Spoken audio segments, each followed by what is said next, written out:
बिछ गई सियासी विसार, खेला जा रहा है सियासी खेल, जारी है वार पलटवार। शह और मात के खेल में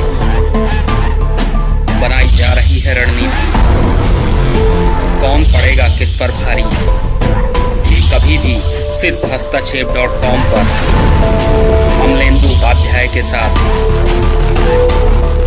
जी असल में क्योंकि भारतीय जनता पार्टी तो कहती है कि मुफ्त की बातें करके लोग जनता की आदतें खराब कर रहे हैं, तो भारतीय जनता पार्टी तो मुफ्त देने से रही, क्योंकि भारतीय जनता पार्टी तो जो है वो टैक्स पे टैक्स लगा के जनता की खाल उधेड़ने पे लगी हुई है। और अभी आपने देखा कि किस तरीके से साल के जाते जाते कपड़ों पे भी टैक्स लगा दिया। 70 सालों में ये पहली सरकार है जो अनाज पे भी टैक्स लगा रही है। तो ये तो जनता की खाल खींचते हैं टैक्स लगा करके, तो इनको ये कैसे पसंद आएगा कि जनता को कुछ मुफ्त में मिले। और हमारे माननीय प्रधानमंत्री प्रातः स्मरणीय आदरणीय नरेंद्र दामोदर दास मोदी जी उत्तराखंड में बोल ही आए हैं कि लोगों की जो है वो सरकारें वो खराब कर देती हैं, आदतें मुफ्त की जो है आदत पड़ जाती है। तो प्रधानमंत्री सबको आत्मनिर्भर बनाने पर तुले हुए हैं। तो प्रधानमंत्री भारतीय जनता पार्टी तो आत्मनिर्भर बना रहे हैं, और वो आत्मनिर्भर कैसे बन रहा है कि आप अपने कपड़े भी उतार दीजिए, बिल्कुल नंग धड़ंग हो जाइए, तो आप आत्मनिर्भर हैं। क्योंकि ये सरकार तो जो है आपकी खाल भी खींच लेगी जिस तरीके से किया जा रहा है। और जो व्यापारी वर्ग जो समझा जाता था कि भारतीय जनता पार्टी का बहुत बड़ा सहयोगी है, आपने देखा कि साल के आखिर में किस तरीके से कपड़ा व्यापारियों की हड़ताल हुई। तो ये भारतीय जनता पार्टी को पसंद आने वाली चीज नहीं है। और जाहिर सी बात है कि रोजी रोटी, रोजगार और स्वास्थ्य, ये कुछ चीजें ऐसी हैं जो सरकार की जिम्मेदारी है। और अगर सरकार अपनी जिम्मेदारी का सही से निर्वहन करे तो जनता को इन सवालों में बात ही नहीं करनी चाहिए। अगर सबके लिए रोजी रोटी, रोजगार और स्वास्थ्य और शिक्षा का इंतजाम हो जाए तो कोई क्यों फ्री की बिजली और फ्री का पानी चाहेगा। तो ये प्रधानमंत्री जो आत्मनिर्भर बनाने की बात करते हैं, तो आत्मनिर्भर तो तभी हुआ जा सकता है कि आप जब सबकी शिक्षा की जिम्मेदारी ले लीजिए, आप सबको स्वास्थ्य की जिम्मेदारी ले लीजिए, सरकार सबको रोजगार की जिम्मेदारी ले ले। तो ये जब सरकार इन चीजों से भागती है तभी ये परिस्थितियां पैदा होती हैं कि लोगों को 300 यूनिट बिजली जो है फ्री देने की घोषणा करनी पड़ रही है। अच्छा, अखिलेश यादव की 300 यूनिट बिजली फ्री जो है वो तो बुरी है, उसमें कांटे हैं, लेकिन जो योगी जी टैबलेट बांट रहे हैं और मोबाइल बांट रहे हैं वो अच्छे हैं। आपको याद होगा कि 2012 के चुनाव में जब उमा भारती उत्तर प्रदेश की मुख्यमंत्री की कैंडिडेट घोषित की गई थी भारतीय जनता पार्टी की तरफ से, तो हर परिवार को एक गाय देने की घोषणा की गई थी।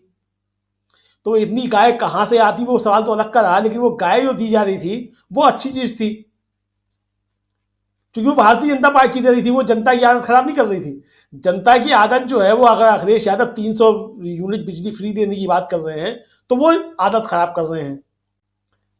तो ये आप जो है वो देख सकते हैं, ये जो भारतीय जनता पार्टी का असली एक तरीके से कहा जाए कि जो चेहरा है वो बार बार जो है बेनकाब होता है। और मुझे अच्छा लगता है कि जब भारतीय जनता पार्टी के लोग जो है इन सारी जो जनता की योजनाएं होती हैं उन पर जब कटाक्ष करते हैं। मुझे बहुत अच्छा लगा जब प्रधानमंत्री नरेंद्र मोदी जो थे वो संसद में खड़े होकर कह रहे थे मैं तो ताली बजाऊंगा और मनरेगा को बंद नहीं करूंगा, चूंकि ये आपकी असफलता की निशानी है। और आपने देखा कि किस तरीके से वो असफलता की निशानी की तो बात छोड़ दीजिए, मनरेगा की तो बात छोड़ दी, मनरेगा में 100 दिन के रोजगार की गारंटी थी, यहाँ 5 किलो अनाज पर अर्थव्यवस्था आकर के टिक गई है। 80 करोड़ लोगों को 5 किलो अनाज जो है वो जिंदा रह रहे हैं। ये प्रधानमंत्री नरेंद्र मोदी की सरकार जो है स्वयं मान रही है कि 80 करोड़ लोगों को 5 किलो अनाज दिया जा रहा है। तो ये इनकी स्थितियां हैं।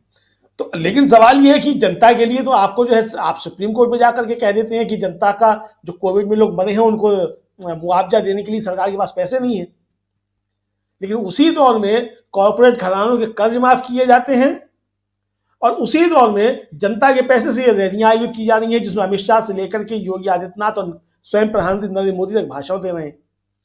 तो ये क्या चीजें हैं, मतलब इन पर सवाल तो उठेंगे। ऐसा नहीं कि प्रधानमंत्री भाषण देंगे और निकल जाएंगे और जनता जो है ताली पीटती रह जाएगी। वो जनता जो ताली पीट रही है वो भी ताली पीटने के बाद सोचती है ताली बजाई किस बात पे थी, और फिर उसको समझ में आता है कि ताली तो गलत बात पे बज गई थी।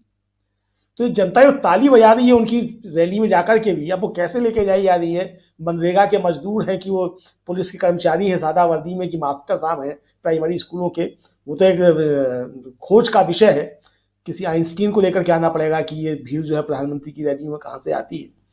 लेकिन वो भीड़ भी जो आखिर में सोचती है कि ये तालियां थी किस बात की, प्रधानमंत्री आखिर बोल के क्या गए, दे के क्या गए। जो आप घोषणाएं कर रहे हैं कि आज ये अस्पताल बन रहा है, आज ये मेट्रो चल रही है, जो बने थे 70 सालों में उन्हें तो आपने बेच दिया, उनको आप चला नहीं पाए, और आप बता रहे हैं कि नए बनेंगे। तो ये भी बता दिया जाए कि ये जो नए बनेंगे बिकेंगे कब, बनने से पहले बिक जाएंगे कि बनने के बाद बिकेंगे। क्योंकि ये तो बेचने वाली सरकार ना, आत्मनिर्भर बना रही है पूरे देश को, देश बेच बेच के आत्मनिर्भर बना रही है। तो प्रधानमंत्री जो शिला पट्टिकाएं लगा रहे हैं, उसके साथ साथ ये भी बताते चले कि ये बिकेंगे कब, जब ये योजनाएं पूरी हो जाएंगी। जी राजीव जी बिल्कुल, बहुत सारी बातें आप रख रहे हैं, और खासकर चुनाव से पहले जो अभी थोड़ी